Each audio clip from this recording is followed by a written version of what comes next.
Bonjour à tous. Merci. Euh, Bon, je vais vous dévoiler la recette magique aujourd'hui. Le retour d'être aimé aussi, si vous voulez, on peut en parler après. Toutes sortes de formules magiques. Comment livrer à l'heure sans bug tout le temps, c'est simple. Arrêtez de vous engager sur des estimations, arrêtez de mesurer de bugs. Il n'y aura pas de retard, il n'y aura pas de bug.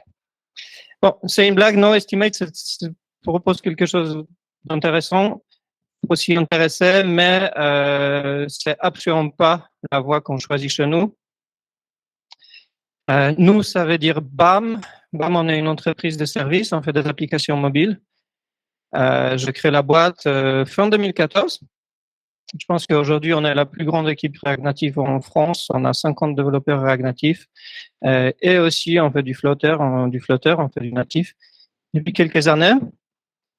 Au fur et à mesure, on a développé des expertises du design, du product et une forte expertise méthodologique. Aujourd'hui, je vais vous parler un peu de croisement de tout ça. Pourquoi on est obligé de s'occuper de délais et de bugs chez nous? On a une boîte de services et si jamais on est en retard, c'est la plus grande cause d'insatisfaction de nos clients. Très simple. C'est mon business. Et ici, vous avez une cote du client qui me dit, plan vers le succès, c'est notre planning, c'est le macro planning. Il dit, ce qui m'intéresse, c'est que vous livrez à l'heure. Bon, qualité, personne n'en parle parce que ça c'est tellement évident qu'on parlait. Donc, je vous présente l'histoire d'un projet. C'est une application pour louer une voiture en autonomie. Vous faites toute votre location à distance. Vous validez votre pièce d'identité à distance et vous vous approchez de votre voiture et grâce à un petit boîtier, vous déverrouillez la voiture. Très simple. Il n'y a pas grand-chose à faire. Vraiment un projet hyper simple, sauf si vous commencez à considérer le cas bizarre qui peut arriver. Par exemple, la voiture, elle est sur un parking souterrain. Pas de connexion avec le téléphone, pas de vérification d'identité, tout ce genre de choses. Et je vous présente l'équipe qui a bossé sur la problématique de delivery. Donc, il y a Yann qui était mon bras droit à l'époque et Thomas. Ils se rendent compte qu'on a une grande variabilité dans le respect des délais et notamment beaucoup de délais de futur. Donc, vous voyez le nombre de tickets qui ont causé des retards par fonctionnalité, en sachant qu'un ticket chez nous, c'est à peu près un jour de travail. On essaye de saisir le ticket à une journée de travail. Donc, vous avez, par exemple, la fonctionnalité répondre barre de navigation, plus de 20 jours de travail de retard. On peut parler, on parle pas ici du temps, au sens le ticket qui a pris x2. Donc, c'est un peu ça ce qui est compliqué. On voit juste le ticket qui est en défaut. Mais on voit quand même 43% de tickets imprévus, non anticipés, en cas fonctionnel ou technique, pas pensé par l'équipe avant de commencer à coder. On en a parlé tout à l'heure aussi. On voit ce genre de cas assez souvent. Je pense que vous avez aussi vu dans vos projets des moments où on fait une fonctionnalité, on a l'impression que tout se passe bien, on commence à resetter et on se pose la question, qu'est-ce qui se passe si un peu trop tard?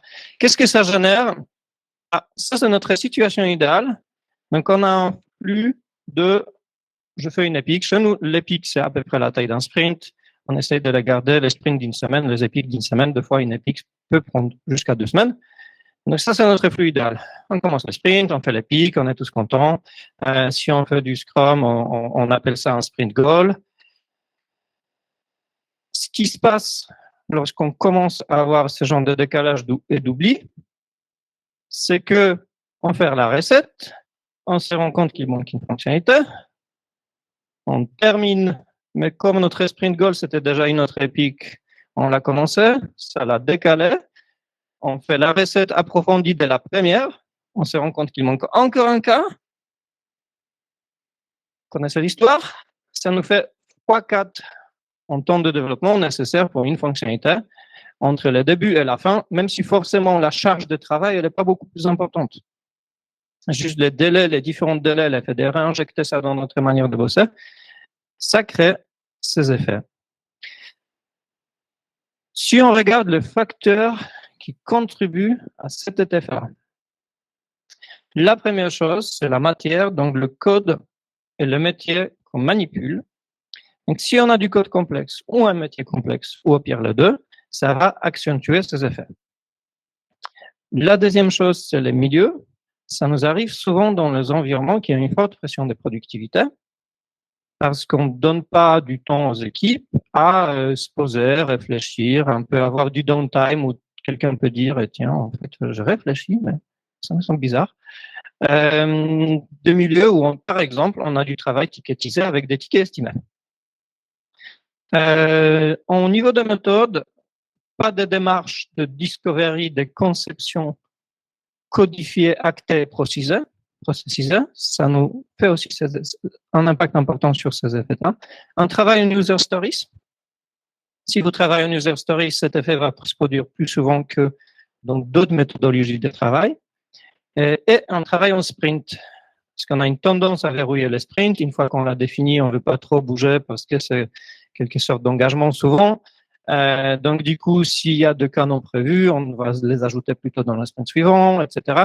Tout ça, ça nous crée cet effet un peu de vague qui perturbe le travail et la planification. Et bien évidemment, taille et contenu du sprint fixe. Si on serait permis d'ajouter peut-être une journée supplémentaire au sprint, ce serait plus simple. Mais bon, la réunion, elle est déjà là. Toutes les parties prenantes sont invitées. L'autre personne, elle peut pas venir mardi, elle est dispo que le lundi. Donc, le sprint, il va s'arrêter au bout d'une semaine. Ah.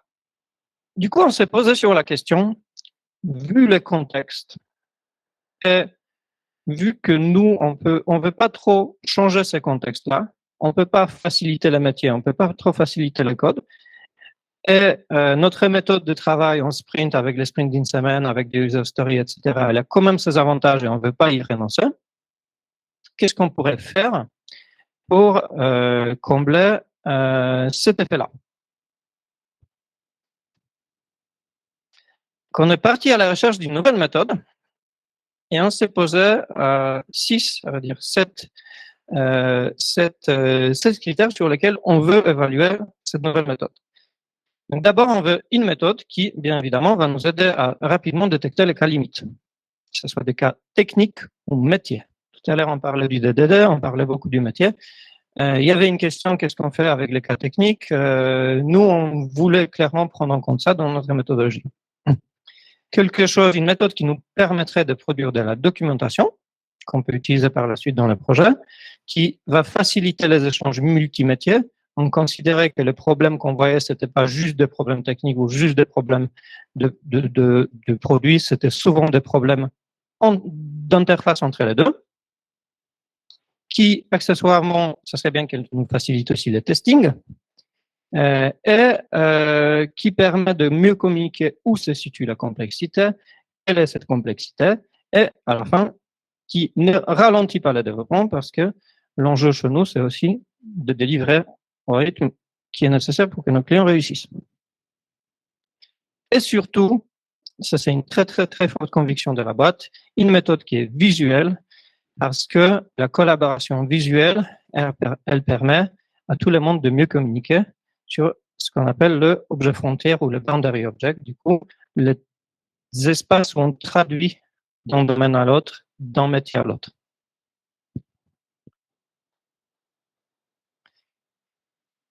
Première méthode qu'on évalue, c'est le DDD, Event Storming.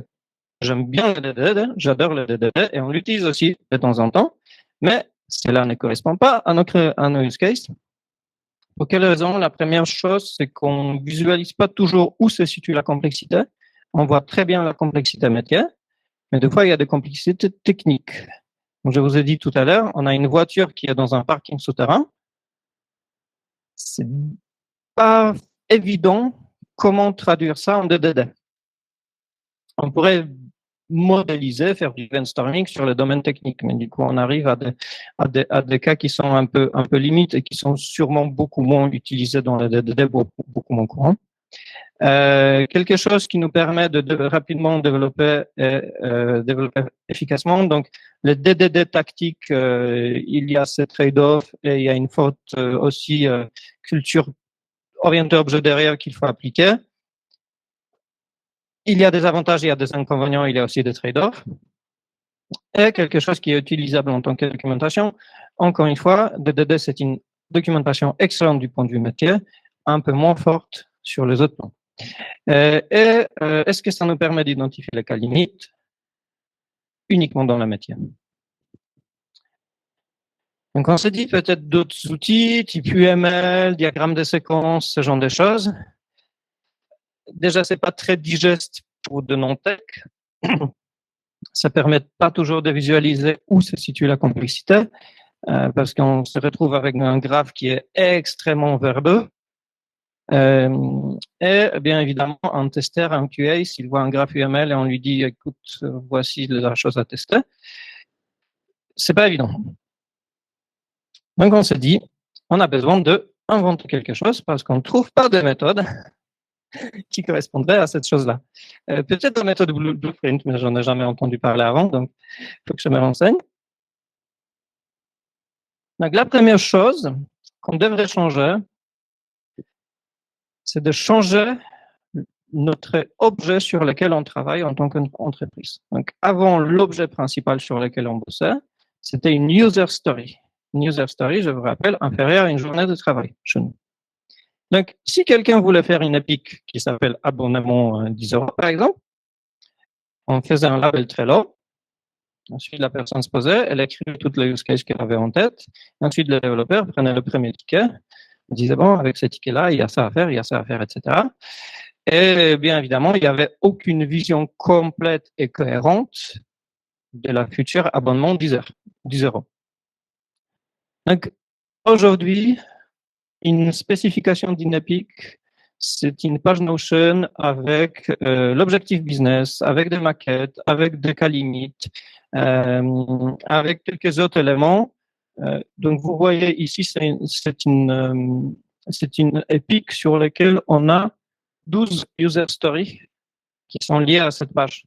Et la page elle-même, si on l'imprime, ça fait 6 pages à 4. Donc, c'est vraiment un document, un premier document de conception aujourd'hui, l'objet de base sur lequel bossent nos équipes, que ce soit des PO, des designers ou des développeurs. C'est une épique. 2, on crée une réunion à laquelle on invite toutes les parties prenantes.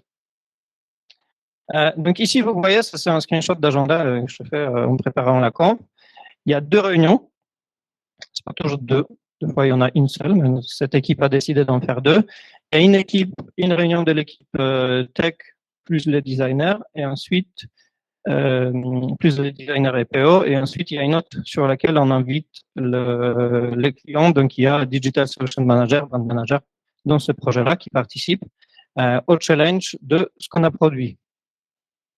Ça dure à peu près 2 heures ou 1h30 par épique. Et ce qui est important pendant cette réunion, c'est d'abord de définir les rôles et ensuite je vais vous parler de la méthode. Donc, le premier rôle, c'est un rôle d'un scribe. C'est la personne qui va dessiner le chemin. C'est pas toujours très, très explicite qui est cette personne. On peut changer aussi pendant la réunion. Mais une chose qu'on a observé, c'est que la personne qui dessine, elle est incapable de réfléchir en même temps parce que faut suivre ce que disent tous les autres, faut les observer, faut annoter sur le schéma. Donc, si par exemple, c'est le product owner et la seule personne qui connaît le métier, qui a l'habitude aussi de faire un peu de prise de notes, ce genre de choses, c'est sûr qu'il n'y aura pas d'avis de product owner dans ce schéma. Parce que le schéma juste va être, la personne va être très focus là-dessus. Donc, il faut avoir un scribe, il faut avoir du coup quelqu'un qui est focus sur les produits, qui vérifie que tous les cas métiers sont pris en compte, qui réfléchit à ça, qui cherche à trancher aussi sur les cas limites, on va voir ça. Et ensuite, j'ai mis les quelques métiers qui existent chez nous. Vous pouvez aussi inclure quelqu'un de la partie data, vous pouvez avoir quelqu'un qui réfléchit à la partie sécurité en fonction des besoins de cette épique en particulier. C'est la deuxième différence du coup que je veux souligner par rapport à ce qui a été dit tout à l'heure. Nous, on fait ça uniquement par les pics. On fait pas ça par périmètre, on fait pas ça par métier. On veut développer cette fonctionnalité, on va se concentrer uniquement sur ce périmètre-là. Donc, c'est aussi peut-être une manière un peu plus automatique et plus facile de définir que le périmètre de discussion. Ensuite, on dessine un graphe. C'est pas ça qu'on dessine, mais ça, c'est des graphes qu'on dessinait avant qu'on a fait cette méthode. Mais on s'est rendu compte aussi que les gens dessinaient assez spontanément, assez facilement. C'était une manière de communiquer préférée. Et on discutait tout à l'heure du remote. C'est aussi quelque chose qui est très, très difficile à implémenter en remote, le dessin spontané. Quelques conseils sur le déroulé avant que je vous montre ce qu'on dessine exactement. On commence par la présentation d'une feature, le why, les premiers écrans. Ensuite, c'est l'équipe tech qui a tendance à l'idée l'atelier. Mais on se permet d'expliciter le warning de la question. On intègre les écrans sur le schéma et on marque clairement des choses qui sont out of scope. On utilise aussi le ticket rouge comme en DDD s'il y a des questions ou des choses auxquelles on n'arrive pas à répondre. En tant que langage de communication, et ça, c'est, je pense, une des choses les plus importantes, c'est qu'on a créé dans nos équipes, on utilise un langage commun. Donc, il n'y a pas un graphe qui va être un peu différent de l'autre, etc. Il y a, à la marge, il y a des gens, des fois, qui maîtrisent pas. Donc, en fait, ils vont essayer d'inventer quelque chose qui existe. Mais la base de cette réunion, c'est un langage commun. Donc, on explique à chacun le langage. C'est un subset du BPMN. BPMN, c'est Business Processing Modeling Notation. On l'utilise pour autre chose que modéliser le process business. Mais on trouve que le langage est très, très bien complet, très, très complet et très bien adapté aux challenges qu'on rencontre dans l'informatique, notamment dans le développement front-end et mobile. Donc, on peut avoir des gateways, on peut avoir des débuts de fin de flux, on peut avoir des pools, ça veut dire des choses qui se passent dans l'application mobile et puis des choses qui se passent dans le back-end. Et on peut les distinguer. On peut avoir du messaging asynchrone. Je veux envoyer un appel API, j'attends une réponse. Tout ce genre de choses, on peut plutôt facilement le décrire. Et au final, ça nous donne un graphe comme ça. Alors, ce graphe-là, c'est un login. Qu'est-ce qui se passe si je me connecte? Donc, j'arrive sur la page de login, je vois la page login, ensuite, j'ai des actions à faire, création du compte ou login. Là, j'ai un truc qui est assez chouette, et ça, on l'utilise beaucoup, c'est un sub-process. Donc, on peut référer l'utilisateur de ce graphe-là en disant, en fait, on a fait un autre BPMN, un autre graphe pour le processus de création du compte. Donc, ici, on dit, il y a un sub-process. Ensuite, si l'utilisateur monte en login et clique login, on envoie les informations sur le login au serveur, et soit on affiche une erreur, soit le serveur valide l'utilisateur le mot de passe, il envoie un résultat, et le mot de passe, s'il est bon, on arrive sur la page d'accueil, s'il n'est pas bon, on affiche des erreurs. C'est une fonctionnalité simple, je pense que chaque développeur serait capable de l'implémenter sans ce graphe-là, mais de l'autre côté, regardez à quel point le graphe est complexe. On a beaucoup de use cases lorsqu'on implémente un login. Et ici, c'est un login simple, c'est juste un mot de passe, etc. On peut se poser la question, qu'est-ce qui se passe avec du social? On peut mieux gérer cette partie-là, je n'ai pas de connexion. On pourrait réfléchir à autre chose. Si vous utilisez Slack, vous pouvez avoir 3 différents types de login. Récupérer un mail, cliquer sur le bouton dans le mail, ce genre de choses. Qu'est-ce que ça donne sur des cas réels? Ça, c'est un projet sur lequel l'utilisateur se connecte via son application mobile à un appareil connecté. Donc, il fait un appareillage d'appareil et ensuite, on garde la connexion sur l'appareil, etc. Donc, ça, c'est le plus principal. Et ensuite, il y a de sous-flux en plus de toute la partie. C'est une feature. Je me connecte avec l'appareil, c'est une épique. Mais la complexité, elle est énorme. Je l'ai mis volontairement flou parce que c'est un vrai cas client, donc je ne peux pas vous dire exactement, je ne peux pas vous tout montrer. Mais regardez, ici, en fait, on a mis des écrans, donc chaque personne peut se repérer quel élément du flux correspond à quel écran. On a plein de post-it rouges de cas où en fait on n'est pas très au clair, qu'est-ce qui se passe, etc. Donc il faut continuer à creuser, à améliorer le schéma. On a toute une partie qui se passe sur le device lui-même qui est par là. On a marqué d'une autre couleur et bien évidemment plein de différents cas. Et en fait, tous ces cas-là, les développeurs sont obligés de les implémenter. Donc, si vous avez quelqu'un du côté produit qui dit, mais en fait, pourquoi ça dure si longtemps? Vous dites, je suis là, laisse la moitié. Ça, c'est d'autres cas. Donc, ça, c'est aussi un cas tiré d'un projet. Ici, vous voyez out of scope.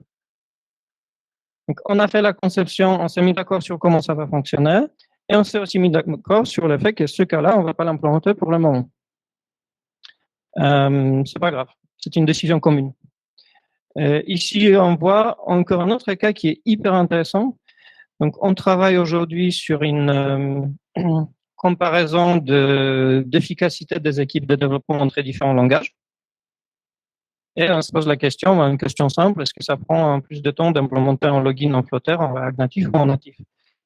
Et la première chose qu'ont fait les responsables de chacune des équipes, c'était de se mettre d'accord sur un BPMN qui décrit le flux de login pour savoir qu'on va parler de la même chose. Parce que si on veut comparer une fonctionnalité, comment est-ce qu'on va créer la même fonctionnalité? Si je dis à chacun implémentant un login, je pense que le code et les fonctionnalités seraient très différentes d'un langage à l'autre. Donc, c'est ce genre de graphe qu'on crée. Et en fait, il n'y a pas vraiment de méthode. À partir du moment qu'on a créé un langage et qu'on a mis les gens en réunion et on leur a dit votre objectif, c'est de dessiner comment ça marche, ça fonctionne. Bon, bien évidemment, c'est une méthode parfaite, n'est-ce pas? Sinon, je ne serais pas en train de vous la présenter. Blague à part.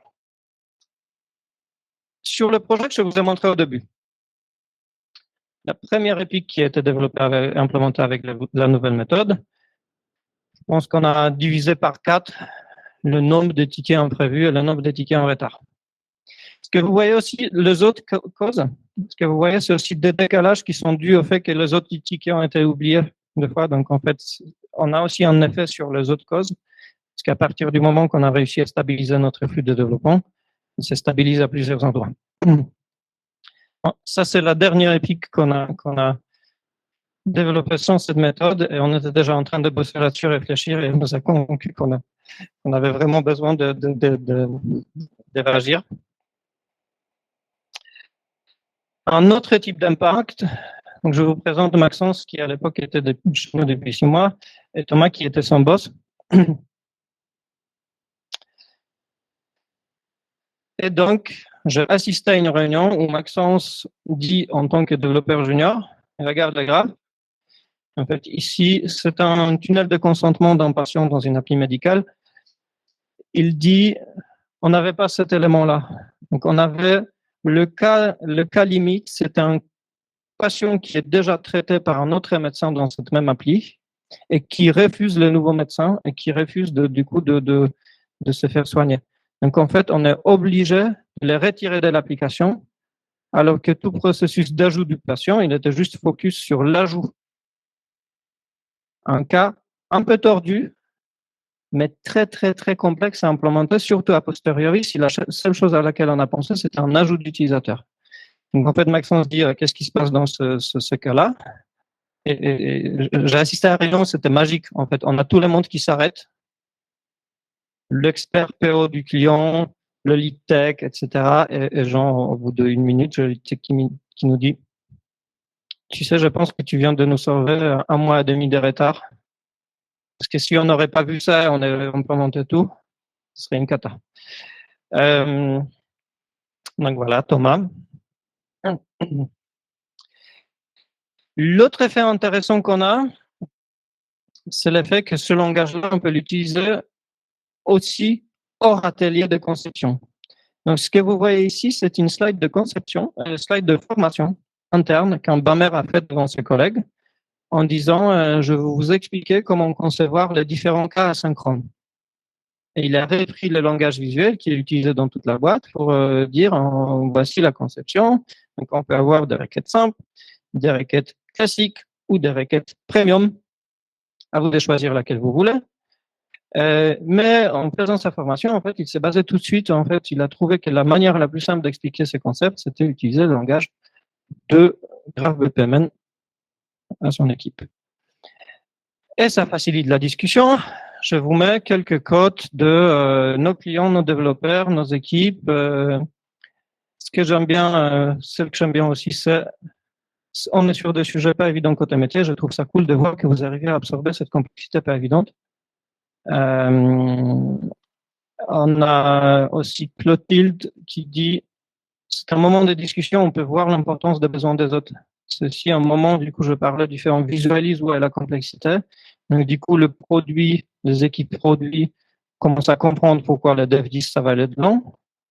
Les développeurs commencent à comprendre que les équipes produits ont des choix difficiles à faire en termes de gestion des cas limites, etc. Parce qu'à chaque fois, mais ouais, mais si je fais ça, ça va être coûteux. Ouais, on en a besoin.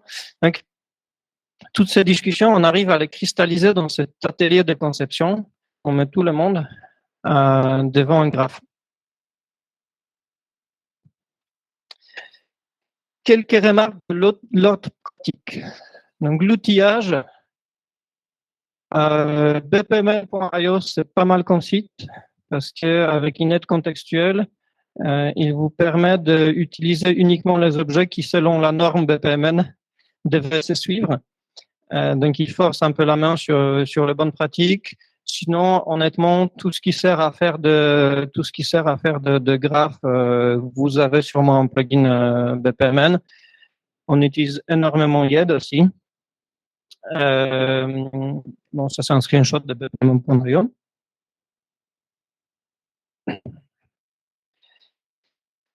Une discussion. Est-ce que ça doit être de la doc? Est-ce que vous voulez persister dans le projet, etc. Je pense que j'ai tous les cas dans la boîte. Et le cas le plus extrême, c'est une équipe qui fait du Camunda. Camunda, ça permet d'exécuter des BPMN. Donc, vous avez une interface sur laquelle vous placez vos cases et ensuite vous les laissez dans le projet, ça s'exécute, ça permet de certains cas métiers de les bien modéliser, ensuite de l'injecter directement sans faire du code. Donc, on a ça. Ça garantit que le BPMN, il est en permanence à jour, il est réutilisable. Un peu coûteux et c'est pas toujours pratique et ça sert plutôt pour le cas back-end. On l'utilise pas côté front. J'ai un projet médical qui considère que les BPMN font partie de la documentation médicale du projet, qui a ses contraintes et tout est documenté, comité tenu à jour et un processus dédié. Faire la documentation du projet, ça prend 2 semaines à la fin de chaque release qu'on vise entre 1 mois et 2 mois. Donc, vous voyez le coût que ça représente aussi. Les ateliers, plus s'assurer que la doc est bien. Bon, il n'y a pas que le BPMN dedans, mais ça en fait partie. J'ai des équipes qui font des librairies de BPMN dans les projets. Ça, c'est cool. En Lucidchart, vous pouvez avoir vos différents onglets. Du coup, on a toutes les fonctionnalités dans un fichier. On peut se balader d'une partie à l'autre. Ça permet de s'inspirer, de garder certaines choses, de spotter si c'est pas à jour, et du coup, de mettre à jour éventuellement. De aussi renvoyer, je parlais de subprocess. Donc, on peut avoir, par exemple, un BPMN standard pour la gestion du cache. Et du coup, je dis CF BPMN cache. A priori, ça va être le même code aussi, donc ça va être juste une brique logicielle. Des fois, ça ne l'est pas, si pas possible. Donc, ça, c'est un cas un peu, je dirais, un peu gestion spontanée. Et aussi, on a des équipes qui considèrent que c'est du jetable complètement. C'est mon moment du brainstorm avant d'implémenter la fonctionnalité. Je le fais avec mon équipe et ensuite, je m'en occupe plus. Et honnêtement, les 4 marchent. Ça dépend de ce que vous cherchez, ça dépend de ce que vous voulez. Il y en a qui sont un peu plus coûteux et qui sont un peu plus traçables. Il y en a qui sont un peu moins. Mais les 4 peuvent marcher. Je n'ai pas vraiment d'opinion. Est-ce que, en fait, vous devriez tout garder, tout soigner, etc. Ça dépend de votre équipe, ça dépend des besoins, ça dépend de fois aussi de la culture de la boîte.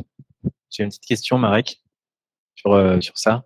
Par rapport aux outils, est-ce que tu as des recos ou quel est ton avis sur les outils type diagramme as code? Est-ce qu'on peut faire du BPMN en gros en faisant du pseudo-code qu'on va pouvoir justement versionner sur GitHub et potentiellement en fait reproduire exactement les mêmes mécanismes que ceux qu'on applique pour du dev et donc code review, etc. Oui, on parlait du Commando par exemple. Commanda, on fait du diagramme et ensuite ce que ça génère, c'est un fichier XML. Donc j'ai déjà vu des équipes qui faisaient du code review de ce code XML, notamment. Pour moi, la clé, c'est de pouvoir faire ta réunion de conception d'une manière fluide. Donc, il y a deux contraintes. Il y a une première contrainte, si quelqu'un dit quelque chose, il faut que ça se retrouve très, très rapidement sur le visuel. Et la deuxième chose, la personne qui fait le rôle du scribe, elle n'est pas toujours technique. Donc, ça crée des complexités de ce côté-là. Voilà, si vous arrivez à gérer, pourquoi pas. Nous, le BPMN qui sont comités, c'est des images, c'est pas du code, mais c'est comité pour garder la référence, pas pour faire des code review. A priori, il n'y a pas besoin de faire de code review parce que tout le monde a participé à l'atelier de conception. Donc aussi à ce moment-là, ce mécanisme il est moins utile, je trouve. Ok, c'est clair. Alors, qu'est-ce que ça nous a donné comme suite, toute cette réflexion? Donc, on est parti d'un processus qui était très light, très fluide. On fait des user stories, on les découpe, on les implémente. Donc, une user story, on a une phase de conception où on fait le ticket. Ensuite, pour chaque ticket, on fait une stratégie technique. Ensuite, on fait du développement, validation, du testing et déploiement, tout par rapport à une user story, qui encore une fois prend une journée. Et en faisant toute cette démarche de conception, on s'est rendu compte qu'en effet, la user story n'est pas un artefact qui permet de gérer des projets complexes. Donc aujourd'hui, notre méthode de travail, aussi grâce à cette démarche de BPMN et de cette conception fonctionnelle et technique d'Inepic, elle s'est splittée en deux étapes. Donc on a une première étape qui est l'étape de conception d'Inepic, conception technico-fonctionnelle telle que je vous ai décrit, et aussi une conception technique en termes d'architecture, en termes d'outils, en termes de potentiellement le choix technique impactant. Il y a d'autres méthodes qui rentrent dedans. Ensuite, Inepic, on la découpe en user story. Les développeurs travaillent toujours en user story avec un cycle court de stratégie tech, développement, validation. Une journée pour la user story, toujours. Et on veut garder ce côté-là parce que ce côté-là, il permet de très rapidement spotter des retards ou des complexités. Si j'ai quelqu'un qui prend plus de temps sur une user story qu'une journée, je sais qu'il y a un problème quelque part. Alors qu'une Epic, si l'Epic, elle dure une semaine, 2 semaines, potentiellement, je ne vois pas mes problèmes pendant 1 ou 2 semaines. Donc, on garde ce côté user story, mais la user story, elle est clairement attachée à une Epic qui a son propre cycle de vie. On fait du testing complet d'une Epic.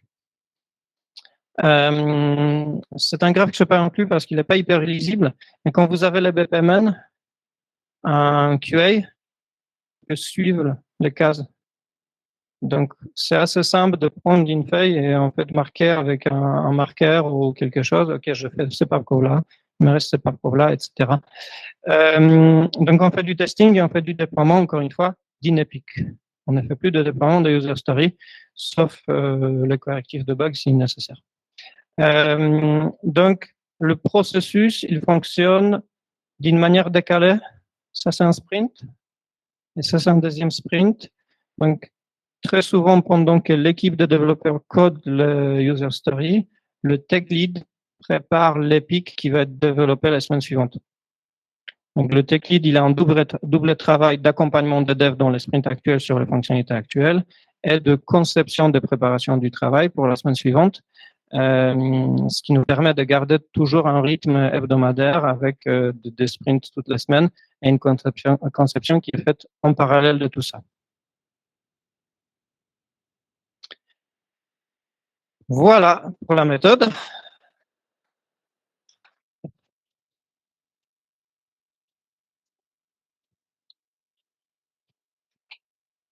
Quelles sont vos questions? Moi, je vais bien entamer. Comment on peut faire référence dans le code à, comment dire, la partie du diagramme qu'on est en train de traiter? Typiquement, j'imagine, je sais pas, un commentaire sur une condition CF diagramme 2, condition 4. Est-ce que vous avez un petit tips comme ça pour qu'on arrive en gros à switcher diagramme, code, diagramme, code? Ce qu'on fait, c'est que quand tu fais une pull request, la pull request, elle référence toujours une user story. La user story, elle est attachée à une epic et le BPMN fait partie de la documentation de l'epic. Donc, la chose que tu vas trouver, c'est à travers le commit, à travers la pull request, tu vas trouver l'epic et le BPMN en question. Encore une fois, je vous ai montré un peu le BPMN de connexion à device IoT était un peu vénère, mais le schéma concerne InEpic. Donc, ils ne sont pas très, très, très grands et c'est assez facile de se repérer dans l'EPIC. Moi, il y avait une code d'un développeur qui a dit, en fait, si j'ai un doute sur un cas limite ou quelque chose, je sors le fichier direct. Ou alors, je prends le fichier, je vais en discuter avec mon client. Donc, c'est assez facile. Et en plus, comme c'est visuel, tout le monde connaît le langage, on s'y repère très, très vite. Donc, on n'a pas ressenti le besoin, mis à part retrouver le pic, et ça se fait à travers le système du ticketing. Ok.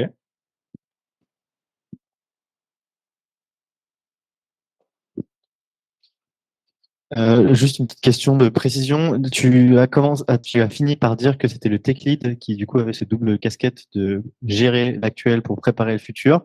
Et j'ai cru comprendre que tu avais aussi des PM. Est-ce que, du coup, ils travaillent main dans la main ou c'était vraiment un choix de dire que c'est le tech de l'idée cette animation pour les équipes, alors que finalement, préparer le futur, c'est-à-dire préparer les pics d'après et savoir un peu, me semble être un peu dans les mains du PM. Oui, super question. Donc, la première partie de la réponse, c'est que le rôle du tech lead, c'est de s'assurer que les développeurs ont tout ce qui est nécessaire pour réussir à coder leurs fonctionnalités. Ça comprend aussi, du coup, toute la conception est faite, bien faite en amont, claire, les cas sont réfléchis. Les développeurs peuvent y participer aussi, mais c'est la responsabilité du tech lead ou de la tech lead de s'assurer de ça. Ensuite, la réunion et la personne qui tire ce BPMN, elle peut changer d'un projet à l'autre. Donc, j'ai des projets sur lesquels c'est le PM ou la PM qui les fait, j'ai des projets sur lesquels c'est plutôt la partie tech. Ce qui est sûr, c'est que le tech lead doit participer à cette réunion. C'est quelque chose qu'il ne peut pas déléguer aux autres. Et il peut inviter les autres, mais c'est la personne responsable que ça soit bien fait. Et ensuite, en effet, il y a des projets sur lesquels c'est le product qui les font. Il faut garder en tête qu'on essaye de réconcilier les cas limites techniques et métiers et mettre le deux sur le même schéma. Donc, c'est quelque chose qui peut pas se faire ni sans l'un ni sans l'autre. Et ensuite, qui exactement pendant les réunions tire, ça dépend un peu de la dynamique d'équipe, de plein de facteurs aussi. Tout à l'heure, il y avait une remarque, par exemple, ça dépend aussi, est-ce que les PM sont plutôt techniques, plutôt métiers. Donc, il y a toute cette problématique-là, ça dépend. Ce qui est important, c'est d'avoir les casquettes.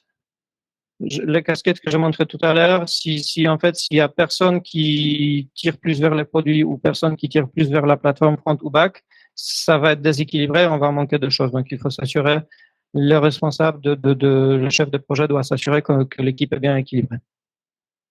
Du coup, ce tech lead, il code plus? Très peu. Très peu.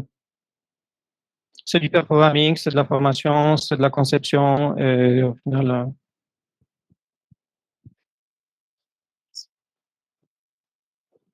Merci Marek pour ta presse. Je vois que c'est effectivement une bonne alternative pour faire la co-modélisation, c'est ce que j'appelle stratégique en DDD. Je reste curieux de qu'est-ce qui se passe au niveau tactique. Est-ce que vous avez des best practices qui sont plus ou moins liées à cette méthodologie-là pour que les développeurs sachent comment en fait implémenter, structurer leur implémentation que ce soit pérenne? Oui, je n'en ai pas du tout parlé ici, mais en effet, on essaye de faire de la clean architecture côté front. Du coup, on fait principalement du front vu qu'on est boîte mobile. Donc, la clean architecture, découpage d'infra, découpage du métier et du design atomique. C'est un peu les deux principes qui nous guident côté front. Donc, le design atomique, c'est définir les éléments du UI séparément et ensuite les composer. Pour faire simple, vous l'avez peut-être vu sur un graphe, on avait juste le bouton qui était affiché, donc ça faisait partie des références au design atomique. Mais il n'y a pas de lien direct entre ça et ce qui se passe dans les codes. On pourrait faire cette modélisation, co-conception ensemble et ensuite faire du code comme on veut. Il n'y a pas d'impact. C'est plutôt notre choix de faire comme ça parce que aussi j'étais éduqué dans les PO et dans les DDD, donc on a envie de garder ça. Et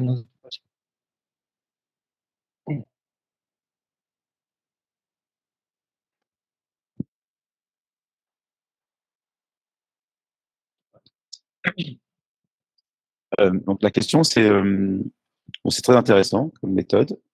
Et comment tu arrives à te maintenir dans le temps, parce que effectivement, ça peut bifurquer. Il faut être assez, je veux dire, rigoureux pour tenir le schéma à jour, quoi. Parce que c'est vraiment intéressant, mais je pense que cette contrainte-là est assez forte. Est-ce que tu as expérimenté ça? Comment vous faites? Oui, alors, ça m'intéresse pas de garder le chemin à jour, en fait. Donc, c'est ça la réponse. Le seul projet qui garde le chemin à jour, c'est les projets qui en ont vraiment besoin. Type le projet dont je vous ai parlé, qui a une contrainte médicale, la documentation elle doit être parfaite pour chaque nouvelle version. Là, il y a une contrainte légale, il y a un processus dédié, il y a des personnes qui sont responsables de documentation et en fait, on le maintient à jour.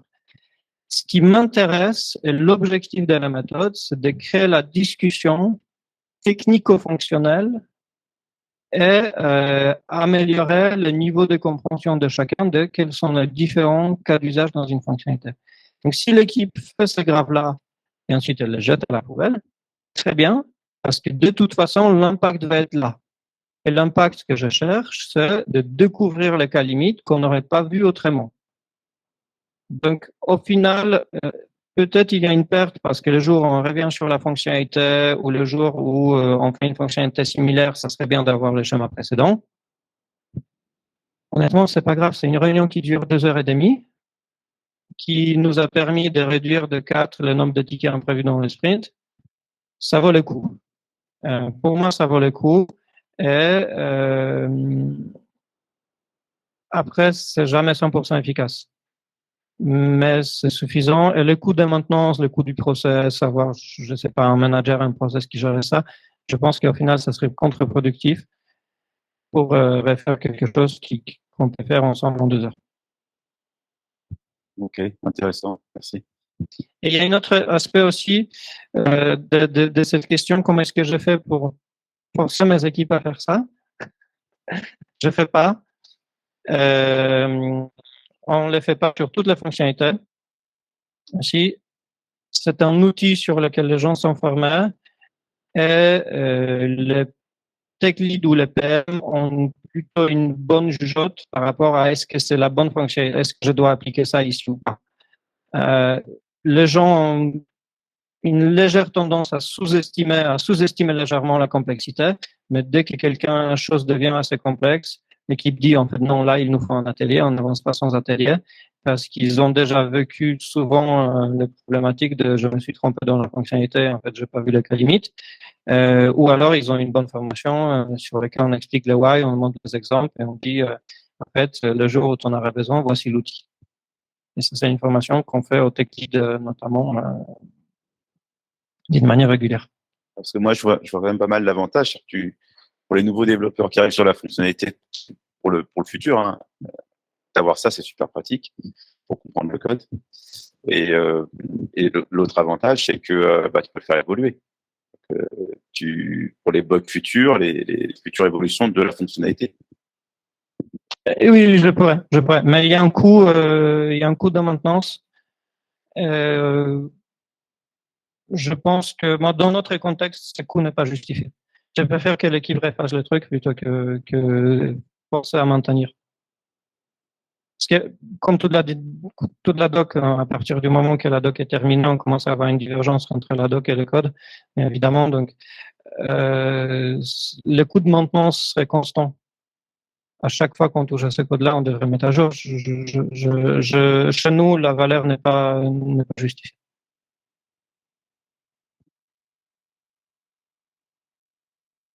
Une autre petite question. Alors, j'ai peut-être pas fait attention si tu as dit ou pas, mais jusqu'à quel niveau de granularité il faut descendre dans les diagrammes? Est-ce qu'il faut vraiment être ultra exhaustif et aller mettre la moindre condition? Je fais référence à, par exemple, la question du développeur junior qui disait on a zappé ça. Donc, j'ai plutôt tendance à penser oui.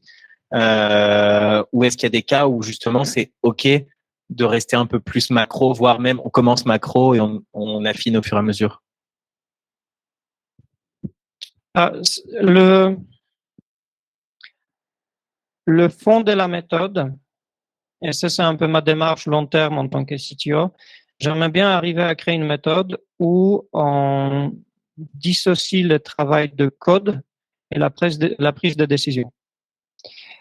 Donc, pour moi, on devrait descendre à un niveau qui est suffisamment granulaire pour que la personne qui va coder cette fonctionnalité soit pas obligée de se poser la question, mais qu'est-ce que je fais dans ce cas-là? Donc, ça dépend de deux choses. Ça dépend de la familiarité de la personne avec le produit et le code. Ça dépend aussi un peu du niveau de standardisation de l'équipe de certains gestes. Donc, si l'équipe, elle a bien standardisé, qu'est-ce que je fais, par exemple, avec les appels asynchrones en termes de j'ai pas la data, j'ai pas la connexion, ce genre de choses. Je n'ai pas besoin de mettre les problématiques réseau dans mon projet. Si j'ai des développeurs juniors ou si c'est pas clair dans le projet parce que ça change d'une fonctionnalité à l'autre, j'aurais une tendance à mettre ça pour chaque appel web. Donc, il y a une certaine zone de manœuvre, une certaine marge de manœuvre qui dépend vraiment de l'équipe et du projet. En cas de doute, j'aurais une tendance à dire il vaut mieux être plus précis que pas assez. Parce que, encore une fois, c'est inépique. Donc, en fait, le coût de précision n'est pas énorme. Le coût de précision, c'est juste notre coût psychologique de « ah, j'en ai marre de encore faire des trucs qui me semblent évidents ». Sauf que si on te pose la question « on fait quoi dans ces cas-là ?» et tu sais pas répondre, c'est pas évident. C'est juste que ça nous semble évident parce qu'une fois qu'on l'a écrit. Donc, c'est plutôt ça la mesure.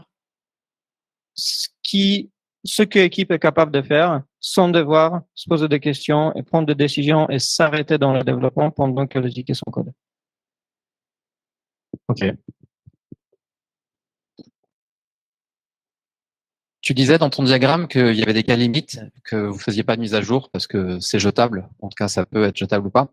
Mais du coup, est-ce que vous faites une attention particulière à retrouver ces cas limites dans des tests et comment vous le vérifiez que ça a bien été intégré? Parce que s'il n'est pas mis à jour et qu'il est testé, bah, finalement, ça peut faire office de documentation. Et est-ce qu'il y a un process particulier là-dessus? Voilà. Merci. J'ai certaines équipes qui font, pour moi, ça c'est l'idéal, font des tests fonctionnels qui ont pour objectif de couvrir chacune des lignes. Donc en fait, on transforme ce graphe en effet en test. Ça c'est l'idéal. Moi, en ayant appris le triangle de test avec la base des triangles unitaires, j'appelle ça un champignon de test. On m'a dit aussi un trophée de test, testing trophy. En effet, mais ça peut poser un bon focus sur le test fonctionnel. Voilà, c'est pas aujourd'hui une règle très strictement diffusée. C'est plutôt des équipes qui sont arrivées à des conclusions que dans leurs conditions, c'était la meilleure chose à faire. Voilà. pas si ça répond à la question. Pas de process. On est plutôt, en effet, ma philosophie sur ce genre d'outils, c'est plutôt une formation à fond. Et ensuite, les équipes sont suffisamment smart et matures pour trouver le meilleur process pour le projet. Donc, on se focus plutôt sur l'outil, les impacts, et du coup, le côté conception, testing, discussion, plus que s'assurer que chacune des équipes l'implémente de la même façon. Tout à l'heure, Adrien disait faites-vous la main sur un petit truc pour commencer, pas sur l'historique, etc. En gros, admettons, on veut se lancer là-dedans, c'est quoi tes recos aussi parce que je vois bien un peu le biais du ah ouais, mais on n'a pas le temps. J'ai toujours l'image, le gif, enfin, il y a avec les hommes de Cro-Magnon qui poussent un chariot avec les roues carrées en mode désolé, on peut pas mettre les roues rondes, on n'a pas le temps. Qui est un problème, j'ai l'impression assez récurrent.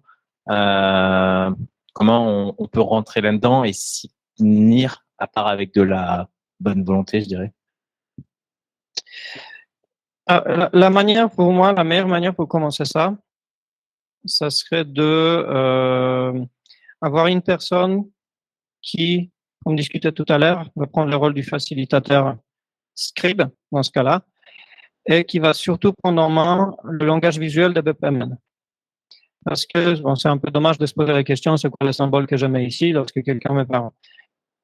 Une bonne fonctionnalité, login. Allez, faites un BPMN sur le login, ça va couvrir 3/4 des cas que vous allez rencontrer. Et nous, notre formation BPMN qu'on fait au TechLead, elle commence par un schéma de login. Un schéma, essaye de le faire, ensuite on a un exemple, ensuite essaye de comprendre ce que tu as fait différemment, pourquoi. Une fois qu'on a ça, pour remplacer les roues carrées, il faut arriver à fixer une réunion de 2 heures. Parce que le facilitateur, le scribe, va tout transposer sur un schéma et il suffit que les autres commencent à parler. Il faut que l'EPIC soit dans un certain état d'avancement. Idéalement, si on peut avoir des wireframes ou des écrans, ça facilite la discussion. Si on a une idée de ce qu'on veut faire, ça facilite la discussion. Il y avait une remarque tout à l'heure, est-ce que si tout est flou, est-ce que c'est adapté? Non, c'est un outil qui, à mon avis, intervient plus loin que DDD dont on parlait tout à l'heure, DDD stratégique. C'est un outil qui intervient vraiment lorsque je sais sur quoi l'utilisateur peut cliquer et quelle action ça va provoquer. Donc, cette réunion de 2 heures, on réunit les parties prenantes, à minima, un designer, un tech lead, un PO. Et ce qui va se passer, c'est que j'ai observé, c'est qu'une fois qu'on a produit le premier schéma comme ça, et on commence à l'utiliser, l'équipe est convaincue. Donc, un facilitateur, une réunion de 2 heures, et ça commence à être mis en place. Ok. D'autres questions à distance ou ici? Merci Marek pour la présentation. Est-ce que, comme pour l'event storming tout à l'heure, on part d'une feuille blanche nécessairement, ou ça peut être intéressant d'avoir une personne qui a préparé des premiers cas pour avoir la partie un petit peu évidente et justement se concentrer pendant l'événement avec tout le monde sur les edge cases et s'il se passe ça et s'il se passe ça, ou est-ce qu'il vaut mieux partir d'une feuille blanche pour ne pas avoir de préconçu? J'ai vu le 2. J'ai vu des équipes où, notamment une PM qui prépare, elle, d'abord les graphes et qui présente à son équipe, et ensuite c'est l'équipe qui challenge, etc. J'ai vu aussi le cas où on parle d'une feuille blanche, en fait, tout d'une manière collaborative. Je n'ai pas noté de différences majeures dans les effets, dans le résultat. Mais je pense que les deux peuvent marcher. Aujourd'hui, en tout cas, on a donc la méthode, on l'a mis en place d'une manière assez exhaustive en 2020. Donc, on a 2 ans de recul là-dessus sur plusieurs projets. Je ne vois pas de différence flagrante. Elles sont peut-être très subtiles s'il y en a. Ok, merci. Je pense que ce qui est plus important que la préparation, c'est la dynamique d'équipe. Donc, tout ce dont parle Google, donc debugging teams, la confiance, la capacité à chacun de s'exprimer, l'animation qui permet à chacun de donner son avis, etc. Plus que à quel point le graphe a été préparé.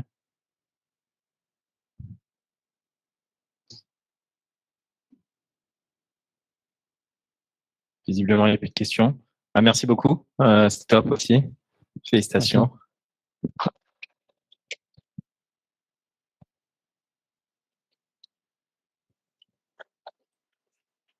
Du coup, juste pour conclure, merci Adrien, merci Marek, merci enfin tous ceux qui sont présents aussi, c'est assez cool pour les questions.